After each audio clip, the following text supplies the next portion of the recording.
Hello, and welcome back to the Fire Emblem Talkthrough, sort of, with me, the Jonin Monkey. And me, Sven the Crusader.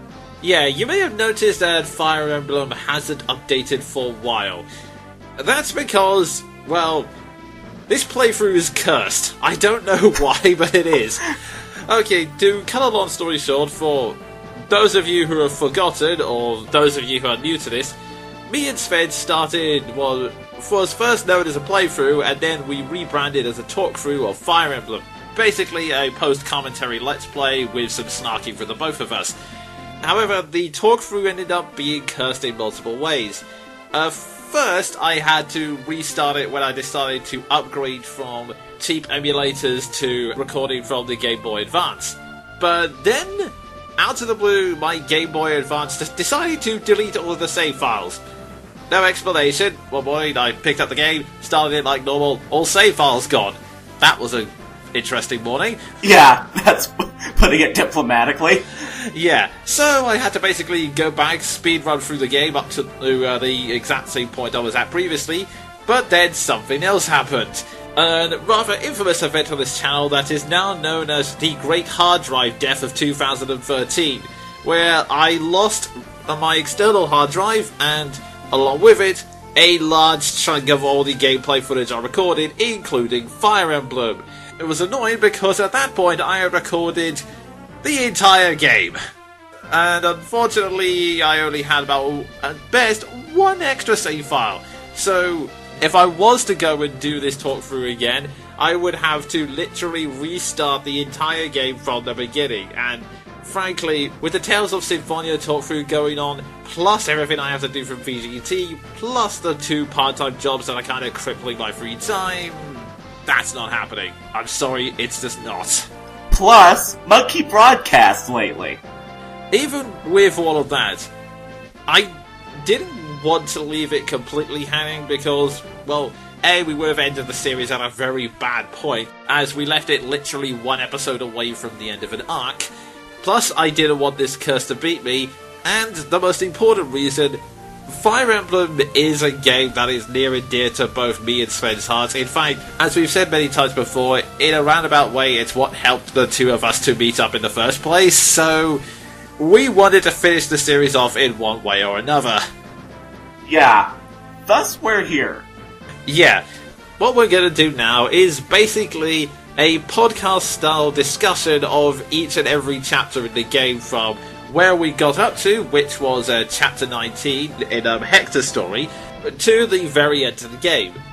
Now, I should stress that this is going to be more of a story and general gameplay discussion rather than an in-depth walkthrough.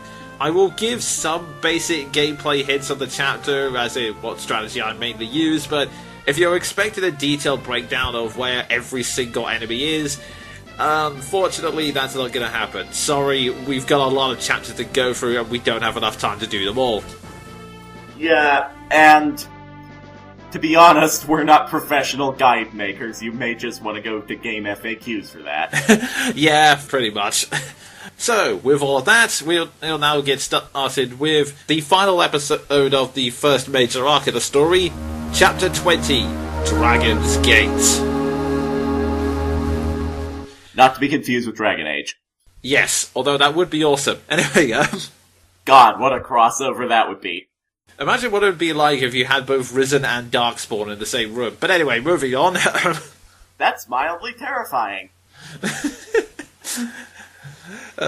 So yeah, just to give the main sum up of the premise of this chapter, the group finally approaches the ruin known as Dragon's Gate, which is where Nurgle's hiding. Unfortunately, as they approach it, it's only now that Ninian's memory starts to kick back in, because she had pop convenience amnesia up to this point, and the first thing she remembers is that, crap, I'm not supposed to be here. That's just about the worst possible time to remember that, considering, you know, we're already here and enemies are pouring out of the staircases. And along with those guys, we also have Sven's favourite person, Ephidel. Or in other words, person I'd like to knife personally, but we'll get into that. Yeah, well, if Hector's reaction is anything to go by, he would love to join you. But anyway, But yeah, after Effendel basically just stands around being creepy and, hello, I know who each and every single one of you are, and I'm posturing because I do that. But yes, after that he teleports away, and we get a reminder that Marcus Lowers is still here. Kind of ineffectual, and is basically just being set up as a meat shield at this point, but he's still there. The way you said that was just so blunt. Yeah, well, it's almost kind of tragic in a way that Marcus Lowers, he's still acting like he's one of the most important figures. In fact, he still believes that he commands Effendel, when pretty much everyone else is just like, yeah, sure, do whatever you want. Also worth noting on this chapter is the previously entirely unmentioned side boss Cameron, who is still a better prime minister than the actual Cameron. God damn it, Sven, how many times are you going to beat me to that? What can I say? I'm the one who sees political jokes as soon as they pop up. Oh, damn it, that I've had so many jokes saving for that moment, and yet every time that we've had 2 failed recordings of that part, and you still beat me to it every single time. And in this case, you reminded me that there was a joke to be had. Because I'm looking at your script. Damn it. As well as Cameron the Paladin, who leads the big society, we after Effendel basically snatches Nillian away through teleportation, which, by the way, cheap move, yeah. He takes Nillian inside to meet Nurgle, and Nurgle pretty much brainwashes her in a matter of seconds. Again, cheap move. Yeah, they're good at that in this game. Yeah, although, in fairness, at this point, the game reminds you that Eliwood's father, Elbert, is still here, and somehow managing to prove himself as badass, as he somehow manages to break out of his bonds and try to attack Nurgle before being knocked out by Jafar. And considering the man has basically been in confinement, and I'm guessing on little to no food, that man can take a lot of punishment, not gonna lie. Yeah. Basically, slightly intimidating Lycians. Pretty much, yeah. So, with all of that, that leads us into the chapter proper. The map is pretty complicated, and a lot of enemies are going to be pouring out of those stairways. My main strategy is basically to have one main group, and then just have enemies splinter off from it down the different paths. So, I usually leave one guy who can take hits with a ranged weapon, usually dart, to take care of the sniper in the treasure room on the southwest corner. Have another group primarily consisting of sword, lance users, and possibly a magic user, usually Canis in my case, to go the eastern side in order to take out the enemies there, and have Urk and possibly Lyn take care of the mages and knights in the western side. Seems tactically sound to me. Also worth noting is that in this chapter you ought to beware, because it is the return of the dreaded room with no doors. Yeah, the mages have all the worst jobs. Yeah. In this case, though, if I was a mage in this instance, or an archer, I'd want to be in a room with no doors. Although, that's it, I do feel sorry for the Axemen in the southeast corner, because they spawn there, and, well, they're kind of useless until you break down the door. Oh god, I didn't even see that room. I was looking at the one in the center. Yeah, down the middle, this is where you'll encounter most of the cavalry, but frankly, if you have most of the lords, and by lords I mean Hector, going through the center route, they'll be completely and utterly stomped flat. Yeah, in short, just send Hector down the center and you will easily kick David Cameron out of office. They do have a troubadour in Italy who goes around healing people, which, by the way, on a side note, part of me always feels really bad about attacking those units, because on the one hand you have to, otherwise they just cause too much chaos, but on the other hand, they're kind of defenseless, really. Yeah, I know what you mean. I've always felt the same way about attacking healer units, because you're just squashing a defenseless unit flat. Indeed, it just feels a little bit mean-spirited. But there is also one recruitable character who appears on the west-hand side, a thief by the name of Legault, and I've gotta be honest, I get that you do need to kind of hype up the recruitable characters somewhat, but I think they kind of overdid it in Legault's case, because Okay, keep in mind, when you get Legold, he's a thief at about level 15, and if you've been training Matthew, he's about the same level as well. The way they introduced him is that he's sneaking past a guard with the intention of quitting the Black Fan while the going's good, and the guard suddenly goes, "Oh my god, you're the Hurricane! A man who is so skilled, only the 4 fans are better than him." Right, no, I don't buy that for a second.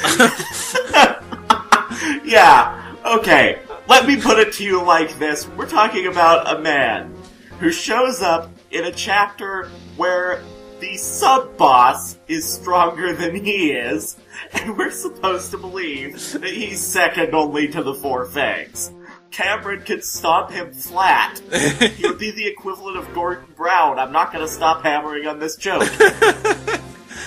Yeah, even when you do recruit him, you would think that recruiting him would be incredibly useful because he's a former Black Fan member, but because Nurgle and Sonya have pretty much twisted the Black Fan from within, he reveals that, oh, I can only really tell you about Brendan Reed, that's about it, really.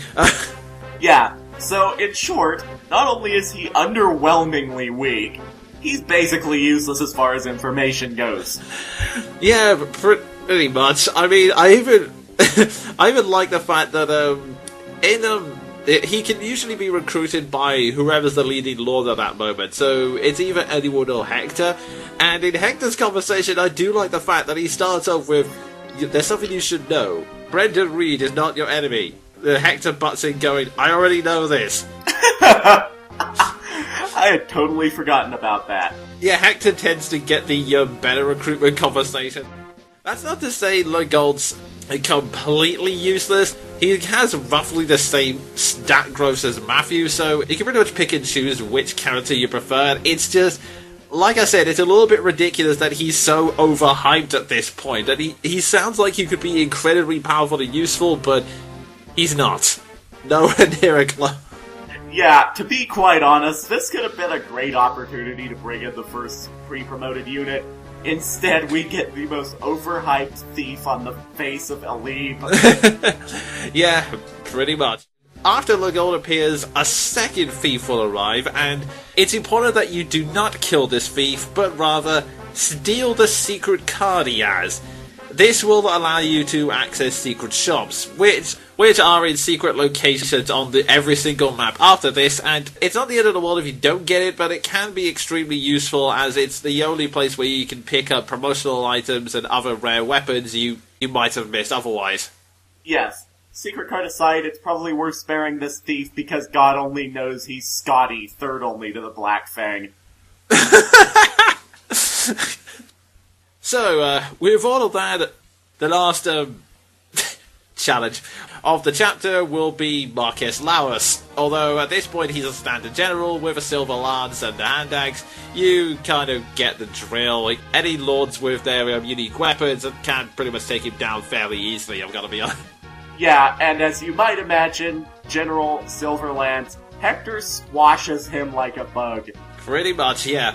I mean, if you want to make it so that anyone takes the leads for story purposes, I would suggest one guy out of range so that he uses the hand axe, and that way you can exploit the weapon triangle and have anyone pretty much trounce him. Yeah, because just about every single lord plus their dogs can trounce Darren at this point. Once the Mad General's finally dead, we move on to the climax of this chapter, and oh boy, a lot of stuff happens here all at once. The two of them arrive to find Ninian staring into space and Albert crawling around on the floor. So their initial plan is to take the two and run out of the building, but they're confronted by Jafar. Albert basically screams, "Don't fight this man," and at this point, Effidel comes back, basically just to gloat and say, "Even as a group, you cannot defeat this man." So it's kind of a standard story technique, but part of me would have been interested in trying it. Like, I think most of the lords are around level 15 at this point, so I think they could actually challenge him. I mean, it would be tricky, especially if they managed to get the one-hit kill move, but I would still say it's pretty interesting to try, at least.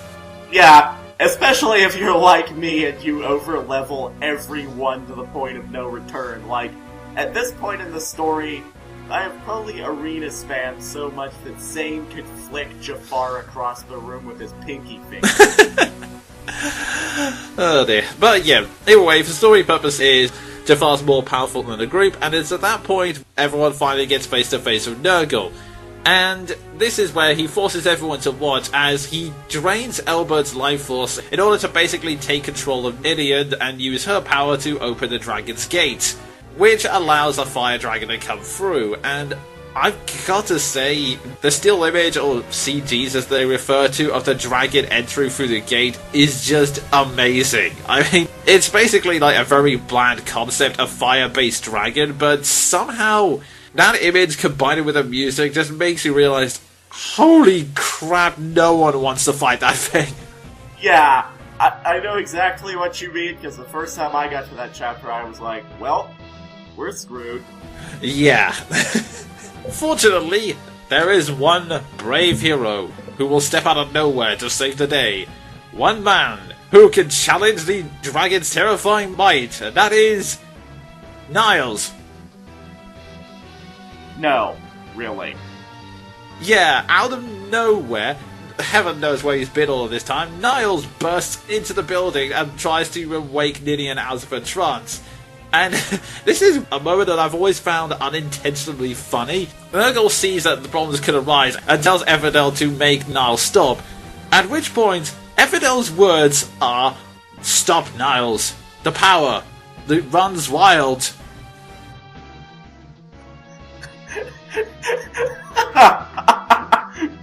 Okay, now, this is just ridiculous for a multitude of reasons, not least because Everdell has been shown to be practically second in command at this point.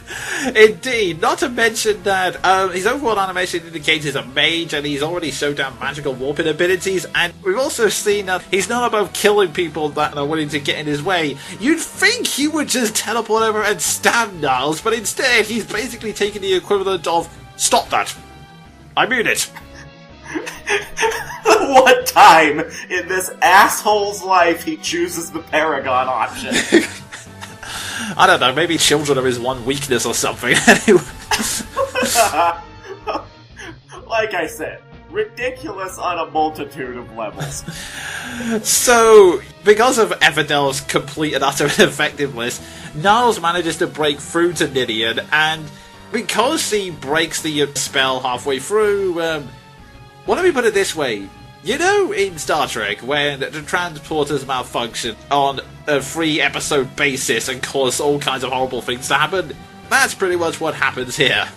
Yeah, coupled with, well, you know what happens whenever you shoot a missile through the Death Star's heating vent?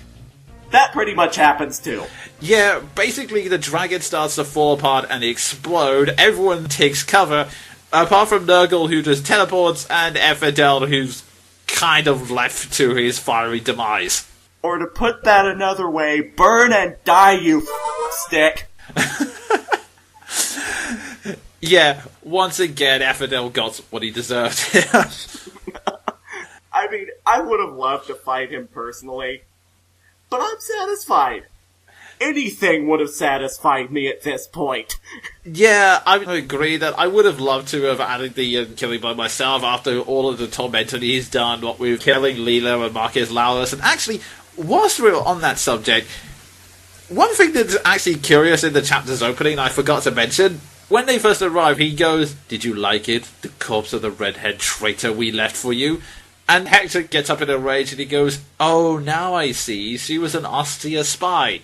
So, basically, he had no idea who she was, but he just stuck her out there for the giggles, and then he just kind of assumed, oh, she might mean something to someone. I'm sure they'll get pissed off. Oh my god! Was this guy a prototype morph or something? Melanie would have loved to have seen an alternate version of that scene. Did you like it, the cops are a redhead traitor? Oh, she was a traitor? Oh, wait, you mean you didn't know her? Oh... Well, this is kind of awkward. I was hoping to get them, but never mind. Point is, I'm taking Nidian. Bye.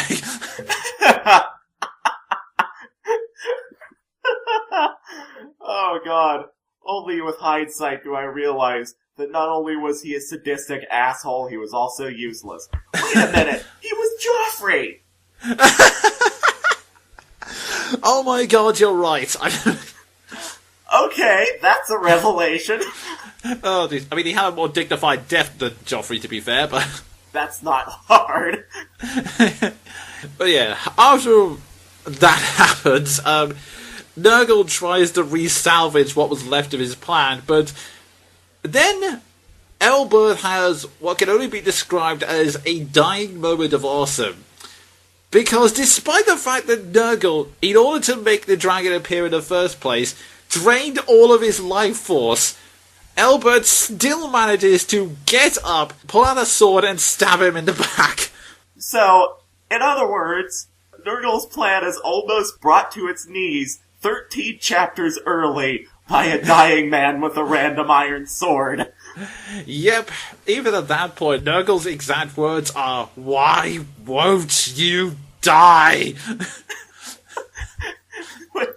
Which admittedly are about my words at that point, but...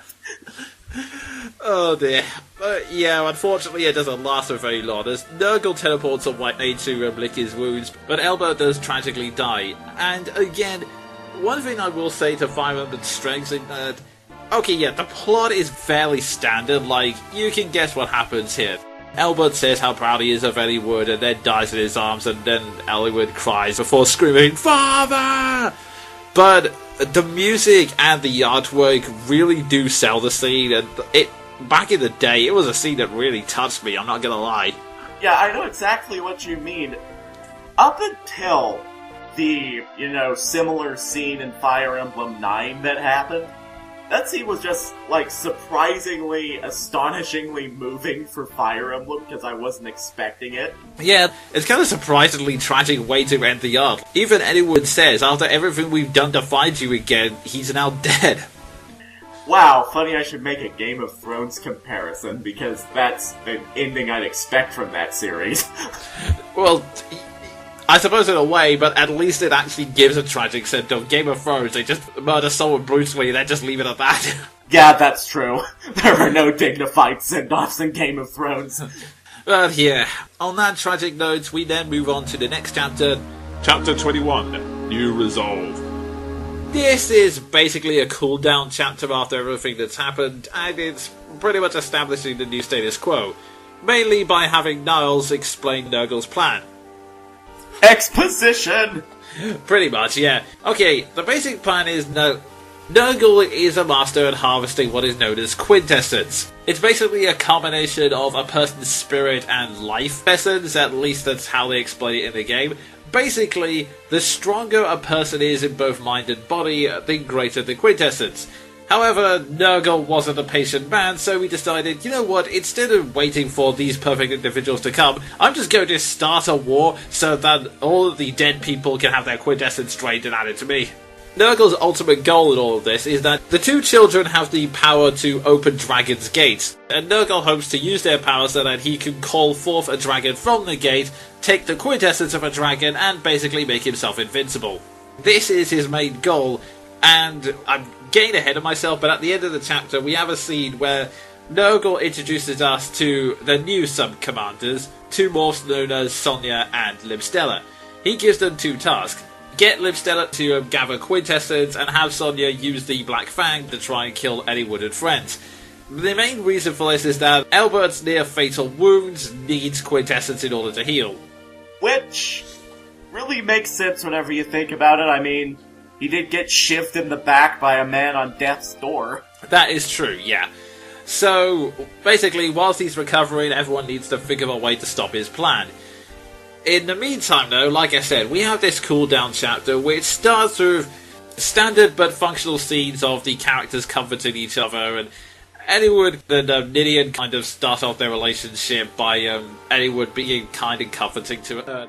There is one thing, and I didn't realise this before until I looked back at the script, but the weird thing about these two siblings is that they have such a strong codependency that it's implied that the two of them getting separated when they try to escape actually caused Nidian's amnesia. Like, she was so shocked and frightened at being alone that, according to the game, she fell within herself.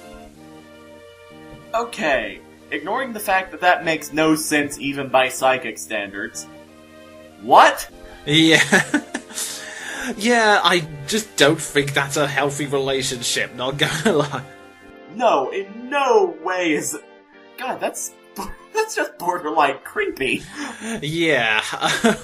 Of course, because we can't have a single chapter go about conflict, a small team from the Black Fang basically swarming under the cover of night, leading us into yet another Fog of War style chapter, only this time instead of fog, it's darkness. And may I also add to that sentence, this chapter is a pain in the ass. Yeah, mainly because, okay, the strategy I would use is, well, similar to Dragon's Gate, and have a main group and then have people go off in order to go down the separate paths. The one thing I will say, though, is have a healer go back to the red house next to the armory. Reason why, she gives you a restore staff, which is incredibly useful as it can basically remove status effects. Which you will be needing because everyone and their grandmother on this chapter has poison weapons. Indeed. We saw them earlier on Hector's mode, but if you're playing through Anyone's story, this would be the first time you encounter them. Poisoning only happens for, I think it's about 5 turns, but for those 5 turns you're going to be losing damage. So yeah, it's best to either get the restore staff or steal antitoxins from the enemies, which are items that can also cure you of poison. Of course, what's getting even more annoying about the chapter is that the further you go to the right, the more Wyvern Knights show up. And, well, they're flyers, you can't see in the darkness, you get where this is going. Yeah, and every single one of them has a poison lance. Oh yeah. Although on the plus side, if you go to the red house at the southeast corner, you will get a Wyvern Slayer, a sword which is effective against Wyverns, so give that to Guy and you'll make short work of him. And speaking of making short work of things, go to the northeast village and you'll get an Elysian Whip. In other words, promoted Florina. In other words, destroying the entire map. Oh god, yes! You can tell someone is a fan. Oh yes, 1,000 bloody times, yes. If there's one reason to like this chapter, it's this. That and 2 things happen in this map. First, Lillian is now a party member. Her standard effect, I guess you could say, has the same effect as Niall's, in that if she dances near a unit, they get an extra turn of movement. And the way they explain why Niles can't just do this is because, again, this is a sign of a very unhealthy relationship. Niles transfers his power to Ninian so that she can move around whilst Niles basically stays behind and watches. I don't know why the 2 of them can't go do it, but... The more that I look back on this game, the fewer things make sense, even though it's a good game. Yeah, pretty much. So, Ninian steps out, but she does have one extra ability. She has a collection of rings, one of which is Nini's Grace. You may remember this, as that was the subject of the side quest in Lid's story. You're going to be grateful for that, because Nini's Grace, as it turns out, creates a shielding aura that adds an extra 10 points to your unit's defensive stat. Which in this chapter you're gonna want whenever the boss is a level 5 warrior with a killer axe. Oh god, yes. But it also has another pleasant side effect. Nini's Grace, normally it's a status effect that only lasts for 1 turn. But there is a way to abuse it. See, it only happens if the unit is still on the map after an enemy's turn has passed. However, if you have someone rescue that unit, in other words take them away from the map, then it is still in effect. Why is this useful at all? Well, let me put it to you this way. There is an arena. Now, the arenas are usually tough at the best of times, because if you go up against the wrong unit, or you miss, then their strong weapons will pretty much kill your unit, and it will be another night of frustration and restarted chapters. However, with Nini's Grace, they're pretty much unshielded, so you can pretty much take any hit going for them. So basically, you can just have a character enter the arena, easily triumph, have someone nearby rescue them, and then after a couple of turns you can essentially reuse that unit with the Nini's Grace effect still on, go back and fight the arena again. This, my friends, is the area I arena spam in, because I never do it in the Portafadon because it involves having to kill Dart, and I find him too useful a unit to do that. So, yeah, this is the spot where I basically start abusing the arena.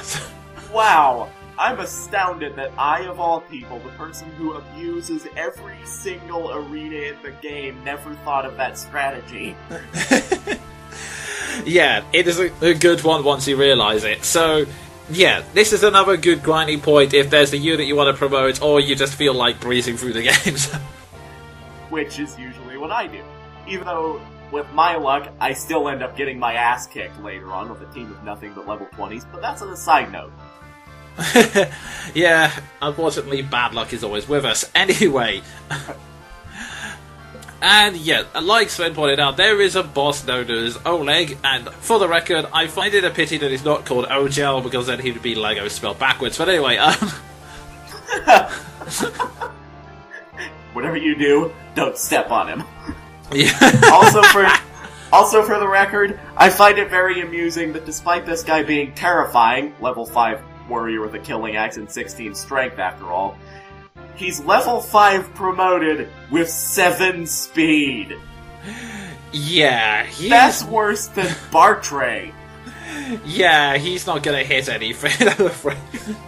Unless he criticals, which has happened to me exactly every single time I play the map. Yeah, I would advise getting someone who can either dodge attacks or preferably tank them, especially since, definitely in Hector's mode, he will move towards you once you're within his attack range, so yeah, be careful is all I'm saying. Yeah, unlike most bosses in this game, he will actively work to ruin your day. Indeed. But yeah, once he's dead, that leads to the end of the chapter, and like I said, once again, it's a cooldown, so it's basically, anyone, are you alright? Yeah, I am, thanks for worrying about me, etc, etc, etc. We also get the arrival of Isadora, who, she was originally assigned the task of guarding Edward's mother, but apparently Marcus decided to send a message to Eleonora explaining what happened, and Eleonora decided, okay, right, I don't want my son to die, I'm sending my best knight to go and protect him. So, yeah, we get a knight only barely better than Marcus. Thanks, Eleonora. I mean, there was one time whenever on a whim I used Isadora, because even though I absolutely abhor her stats, I like her character. I used her, and I maxed every single stat. Nice. It has never happened again, mind you, but still. Oh, jeez. Wow, the random number generator was on your side that day then. Yeah. But yeah, I do kind of have a soft spot for Isadora, mainly because, well, it's more of a personal reason. I know someone in real life with that name, and I was just surprised to see it acknowledged anywhere else. Yeah. And for whatever reason, I just have a great affection for that kind of character, the sort of good, loyal knight character. It's exactly the reason why I'm a huge fanboy of Lucia from Fire Emblems 9 and 10. Ah, yes, that makes sense. After that, they decide to meet up with Ulfa, Hector's brother, and the Marquess of Osita, which leads us into Chapter 22, Kinship's Bond. The first thing we see in this chapter is the introductory scene of the Four Fangs. And oh boy, they look like a menacing bunch. Yeah, kinda do. And we have to fight every single one of those. We also have to go through puberty, sorry. But yeah, you've got Jafar over there, and we've got Ursula, who I'll get into in a moment, but seems to know what she's doing. And then we get the old vanguard of the Black Fan, the two brothers, Linus and Lloyd.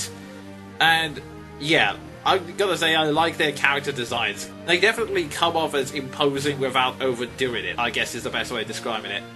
Yeah, I know what you mean. I almost liken them to, like, the Espada from Bleach, but that's not doing them justice because those people were useless.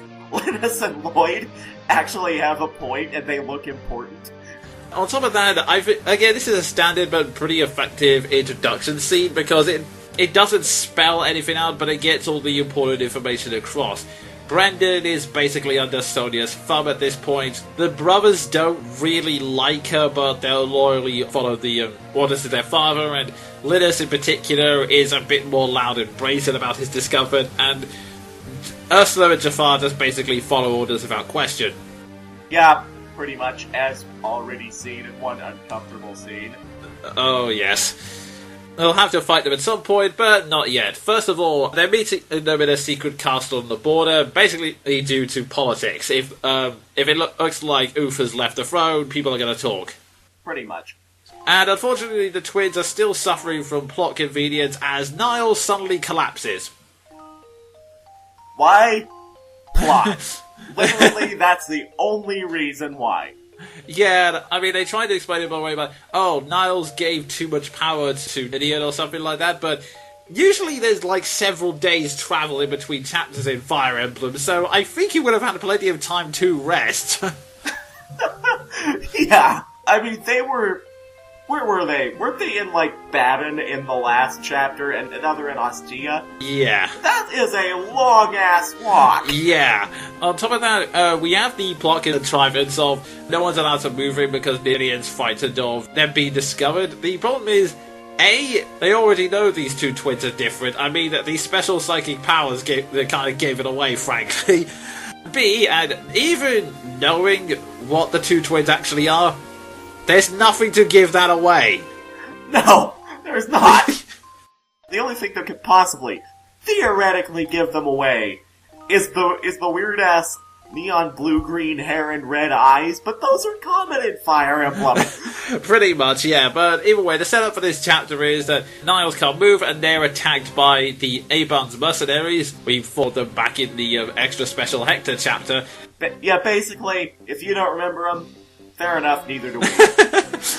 Yeah, so they decide to show up, and the funny thing is, even the character you can recruit for this chapter, he points out, this is utterly pointless, our employer is dead. Oh, what do you know about honor? We will fulfill our duty. Oh god, honor before reason taken to lethal degrees. Yeah, well actually this is honor and reason, frankly.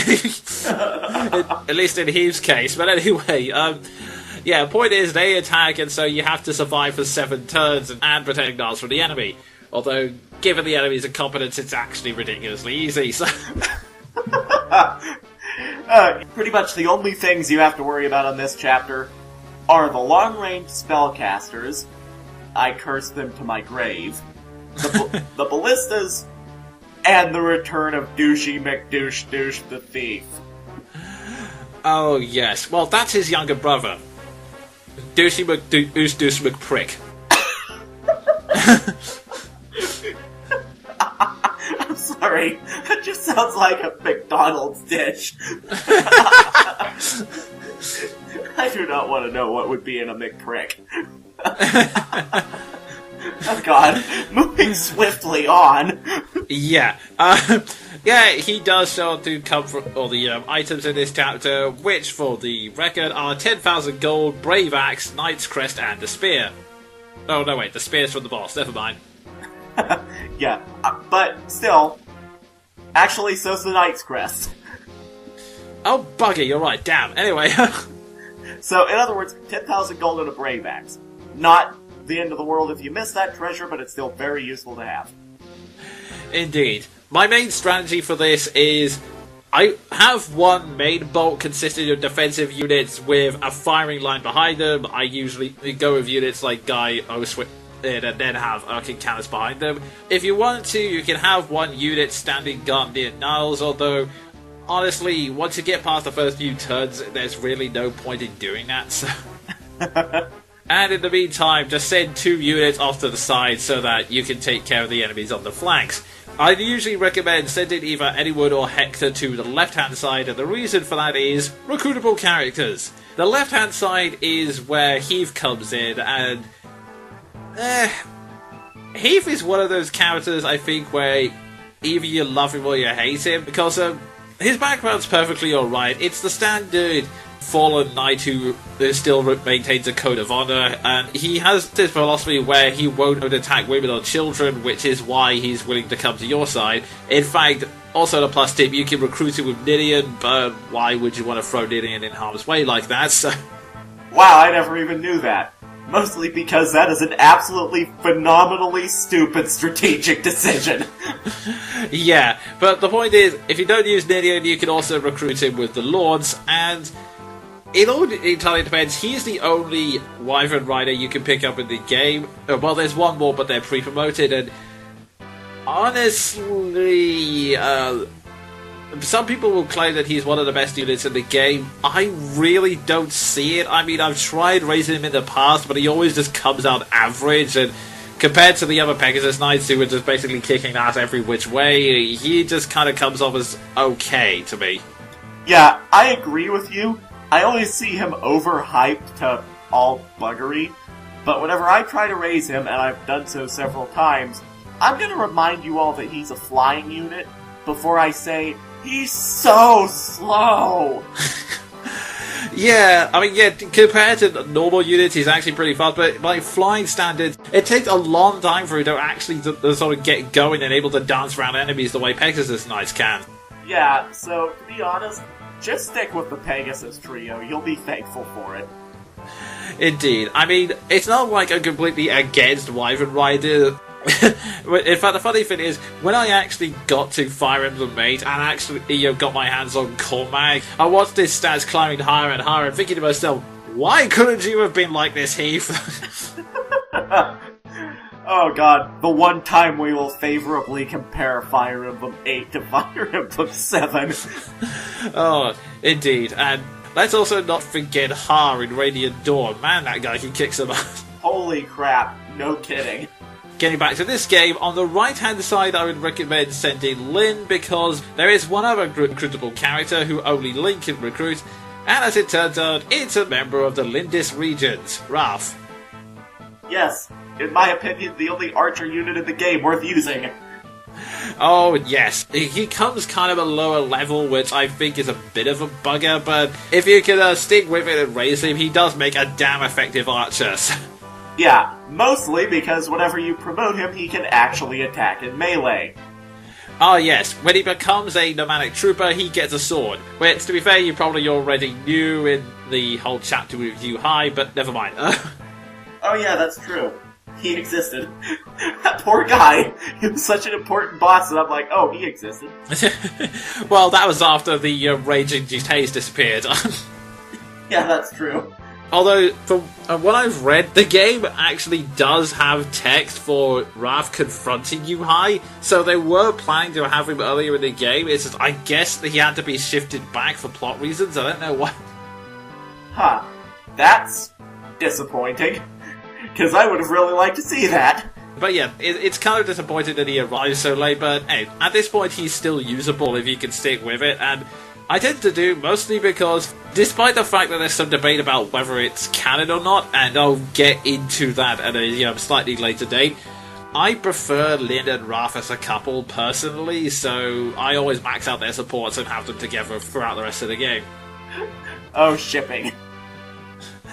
Oh, yes. And I would mention Ibans, but, well, frankly, he's incredibly uninteresting at this point. He's a paladin with a spear. The spear is a nasty projectile weapon, but frankly, at this point, you've fought a dime a dozen paladin bosses. All you really need to do is just get either someone who's good with an axe like Dart or one of your lords up there and you can finish him off pretty easily. Yeah, like, this guy's even less intimidating than Cameron, which is saying something. He's a crap prime minister anyway. Because, I mean, we're talking a level 6 paladin with 9 speed and 10 skill. And our paladins aren't even that good, and they're better than that. Yeah, on top of that, he's one of those guys who tries to hype himself up too much. Like, his quote when you try and fight him is, "I live and breathe the air of war. I cannot lose." Pfft. Ow. Hi, Scotty, third only to the Black Fang. Oh, jeez. Something tells me he would not get into the Black Fang. No. I don't even think he passed the initiation. Yeah, don't forget, this has nothing to do with a Black Fang. This is purely them deciding that they're gonna take revenge for their dead employer. Like, I find it amusing that even the Black Fang didn't see the point of trying to contact them. Yeah, and this just puts it in perspective. With the crap excuse for this chapter existing in the first place, and the absolutely stupid reason for the confrontation. This chapter's basically filler. Yeah, all except for the final scene, because when Lord Uta finally does arrive, the two of them get down to discussing the plot, and it's then that they decide what to do next, because Uta points out that a lot of the nations have been on edge recently, because Bern, which is the largest and most powerful military nation on Ellie Bay, with the possible exception of Eternia, but that doesn't show up in this game, and if they're starting to rumble and think about war, everyone's been on the defensive, and the group quickly realises that Nurgle probably has a hand in this, and whilst the Lycian Civil War was something to avoid at all costs, Bern taking on the entire continent, that's an entirely separate Fire Emblem game in itself. Yeah, spoilers, it's the sequel. Yeah, so yeah, the plan of action is to go to Bern and find out what's going on, but also gives them one separate condition. Before they do that, they need to go to, oh god, I forget the name of it. Albata, that's it. Because apparently there's a living legend they need to meet in the desert. Hi, Gandalf! Yes, and on that solo note, we move into Chapter 23, The Living Legend. Which, yes, does feature the introduction of a character named Athos. He's not named until the end of the chapter, but there's no point keeping it a secret now. No.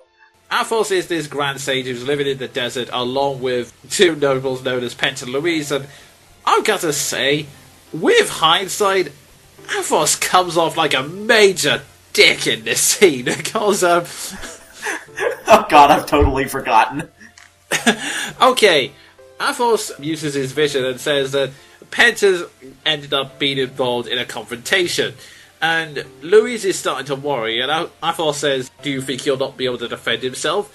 Louise says, well, no, he can take care of himself, but I'm kind of worried about your meals. Do you want to start supper without us? And then Athos bursts into laughter and then goes, you are truly the most amusing woman.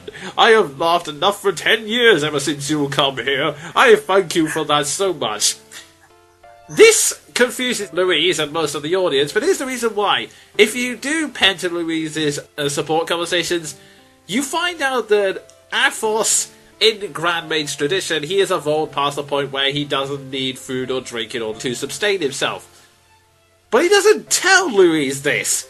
So Louise is basically being kind and concerned about his well-being, and Athos just laughs at her. Oh my god.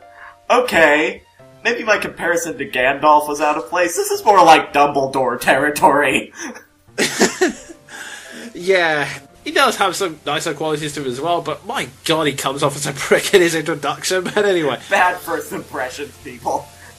Anyway, moving on to our main characters, there are some cute scenes of the desert where Eliwood's kind to Ninian again whilst Niles is about to collapse again, so Hector basically just throws him onto his shoulders and... As a side note, Niles, for God's sake, eat some protein.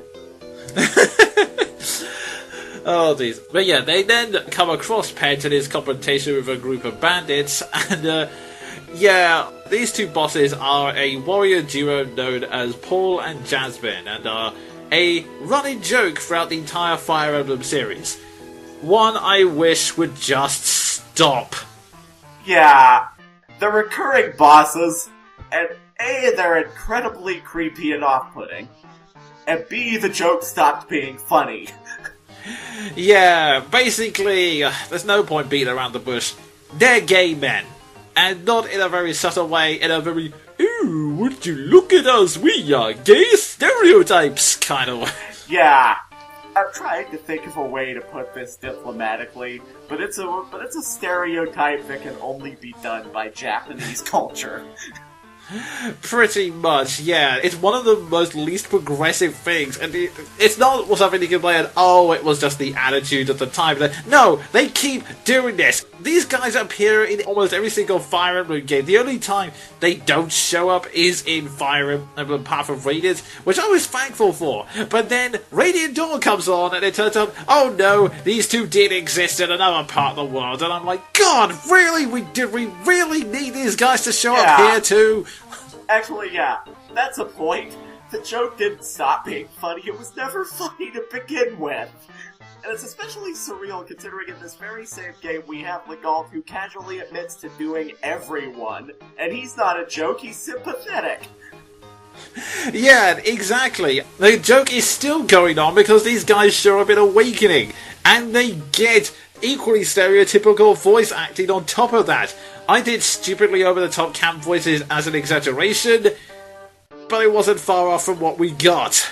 Yeah, in short, this is a running gag that needs to just bury itself in the desert and die. Indeed. Speaking of which, this chapter... If you're just trying to complete it, the chapter is not that hard. If you're trying to do the side quest and get the items, it's a pain in the ass. My first strategy would be to get Pent out of the area as soon as possible. Use flyers, use stars, whatever, just get over there and stop him. This is not for the reasons you think you are, because, okay, unlike all of the other overhyped, Pent can take care of himself. He's a level 10 sage with, he's possibly the best pre-promote in the game, one other exception that ironically also appears in this chapter. He is incredibly powerful and can actually take care of half of the map by himself. The problem is that to get the side quest, you actually need to earn at least 2,000 experience. Meaning that you need to kill as many enemies as possible, and if you've got this one-man army destroying everything, yeah. Yeah. Like, we are not even remotely exaggerating here. Pent is beastly. He can wipe out the entire map on his own, bosses included. Yeah. Even in Hector's story, they pay mention to this, like, Pent goes, "Thank you for your timely aid," and Hector just goes, "I don't think we did much," and Pent goes, "Not at all, magic tomes don't last forever." Oh great, that was your only concern. You bragging git. Oh jeez. But yeah, what also doesn't help is that the desert slows down your movement considerably, and what's even more painful is that in anyone's story you at least have the luxury of starting on the grasslands. Hector, you start directly in the desert, so everyone's moving very slowly. From the beginning. Yeah. The only units who are not affected by the movement penalties are the flyers and the mages. This is a weird long-running trend. It's kind of explained in Path of Radiance that because they're in tune with the spirits, they can basically command nature to make things easier for them. It's a bit wishy-washy, but it's a better explanation than just magic. It's a better explanation than the Japanese version's explanation for the Black Knight survival. Oh god, yeah, I'll get into that. But anyway, yeah. Saving that for another review. But yeah, there is also another recruitable character, and you need to recruit him for the side quest. This is Hawkeye, who is yet another contender for one of the best pre-promotes in the game. He is a berserker, which is an amazingly good axe unit, and surprisingly, he has a custom sprite. Yeah, and custom animations. Yep, there are berserkers in the game, in fact Dart can become one, but whilst they have a more generic appearance, in fact they wear a helmet that covers up their entire face, Hawkeye carries his mugshot design into his sprite, and damn does it not look impressive. Yes, I agree. And again, for once, it's not just for appearance, he's pretty beastly. Yeah, because berserkers are actually a pretty hard class to come by. The only other berserker you can obtain is by leveling up Dart, and this leads me into another reasons why this chapter can be frustrating. There are some items hidden in the sand, and the only way to get to them is to stand on very specific squares. However, whilst there is a contained area the squares can appear in, it's randomized each time. It's a 3x3 area, and yeah, basically you have to just keep walking over the spot and hoping you get lucky. Pretty much. And in this case, it's annoying because the items are very worth it. Yeah, the Ocean Seal, which is the promotional item needed, is in the southeast corner, and yeah, just walk around that area and you'll eventually find it. The other items you can get include a body ring near the ridge, which improves a constitution, which, yeah, that can help a lot, especially if it's Guy or Florida and you want them to use heavy weapons. Then there's Eclipse, which, meh. the light brand, which can be a useful weapon, and a hero crest, both near a pile of bones. And then there's Philea's Might, which is an item I definitely recommend because it's another dancing ring for Nidian, only instead of giving a 10-point boost to defense, it gives a 10-point boost to attack. Which, yeah, you can imagine the carnage you could get out of that if you attach it to, say, Sane or Dart, or, for the hilarity of it, Hector. Yeah, it is an incredibly useful item. As for Paul and Jasmine, they are both high-level warriors with killer axes, so they can actually be pretty tough opponents to fight, but if you get a tank like Hector or someone like Lyn who can dodge out the way, then you'll get to them eventually. But for the love of God, don't let Pet near them. No, he will destroy them. Which is saying something, because for the very first time since pre-promotes started showing up, these two actually live up to their levels. I swear Jasmine has more speed than any warrior I have ever trained in any game ever. Yeah, they are pretty powerful opponents to fight, because the idea is that you're supposed to just sort of casually sit back and let Pen do the work, at least know what you did on the first time, and because you probably haven't been able to level up a mage to this level yet, it is actually pretty cool to see, I guess, the class being shown off, especially since, I don't know what it is about it, but I really love the Sage critical animation, where they do the dramatic hand gestures with the 3 circles and then do the usual glyphs. Yeah, it's just kind of impressive to watch, especially if you're, like I was, aka new, and you haven't seen it up until this point. Yeah, unfortunately that goes from, wow, this guy's awesome, and then over subsequent playthroughs it turns to, damn it, Pen, stop it, stop being awesome, stop it! Stop eating my experience, I need that! Oh, jeez. But yeah, once you get through all that, you get to see where Pen thanks you, and incidentally, there's one random note in Hector's story which I don't get. They make this joke about how Pent was walking the desert for an ancient artifact, which Hector comments on being freaking huge, but we never see it. It's never referred to again, so what was the point? I guess that's that ancient idol that Link had to show Ilya. Oh, screw you, Sven. Anyway. You're welcome. This would normally be where they walk over to meet Athos, but if you did activate the side quest, quicksand. The end. No, really, that happens. Then this leads into the side quest chapter, Genesis. I don't know why, biblical quote, Legend of Legaia reference, no clue. This is another chapter involving Kushuna, the magic seal, and we get a flashback that reveals he was the first morph created with emotions, and instead of being given a number like all of the other morphs, he was given a name.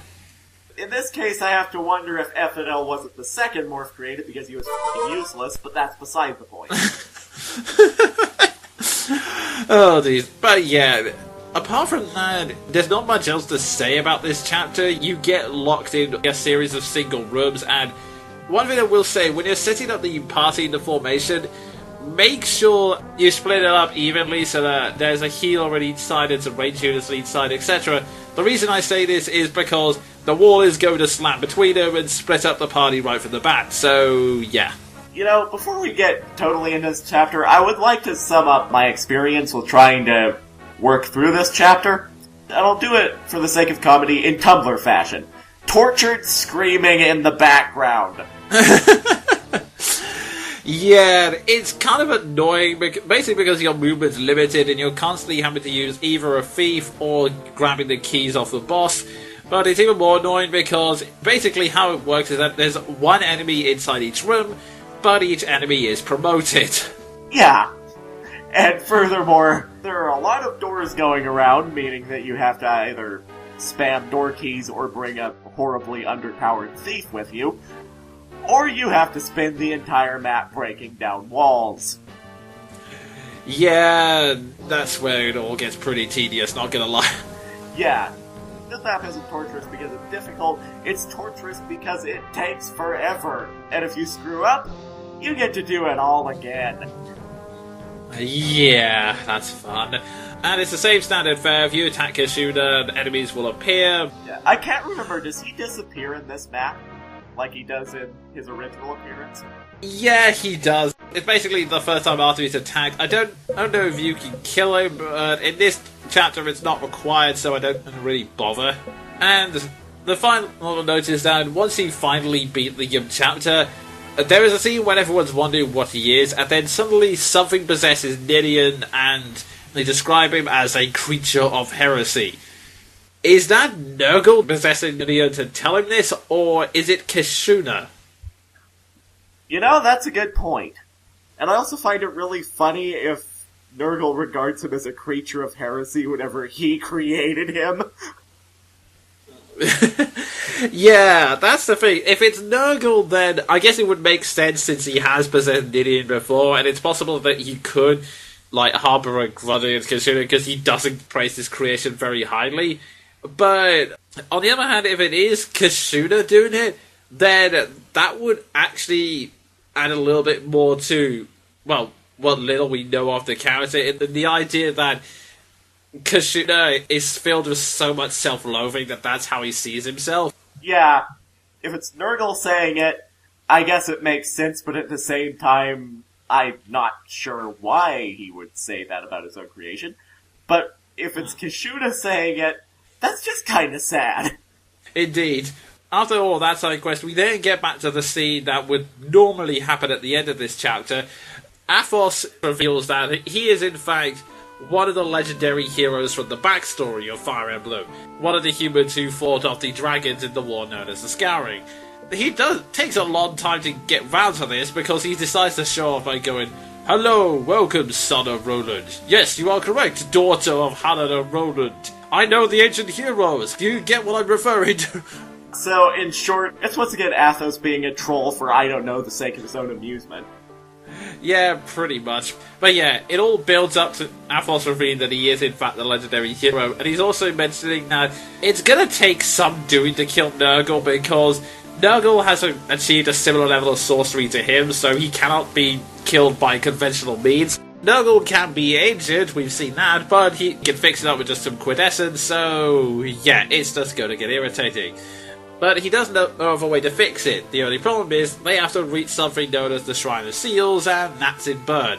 The same hostile nation that everyone is worried is going to try and attack the rest of Alib. That's fun! Yeah. Fun. But at the same time, they needed to investigate what was going on there anyway, so it's a bonus. However, it does also lead to one rather touching scene in the game, because in order to get back there, Athos says, "I can warp you there, I just need you to think of a place near and dear to you," and they end up at Castle Foray, so anyone gets to reunite with his mother and talk about things, and she insists that they stay the night because A, they look tired, and B, she's really worried about him, and the scene itself I just kind of like, because it's a nice bit of well-written interaction between the two of them, and when I was playing through it and I was younger, I always imagined that if I was adapting this into a TV series or an animation or whatever, I always had this image in my head of just everyone in the army relaxing and just having a good time, like the one night of levity they have. Yep, I can imagine the exact same thing.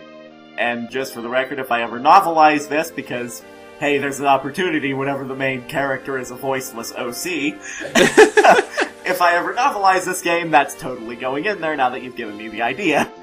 Hooray! I can also imagine Bartray making an idiot of himself, but that's just me. My friend, that's not a headcanon, that's a canon.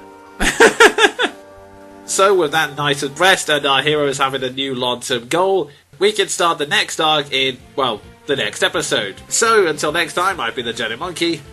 And I've been Sven the Crusader. Well met, friends. Hopefully this project ends better than the Talkthrough did.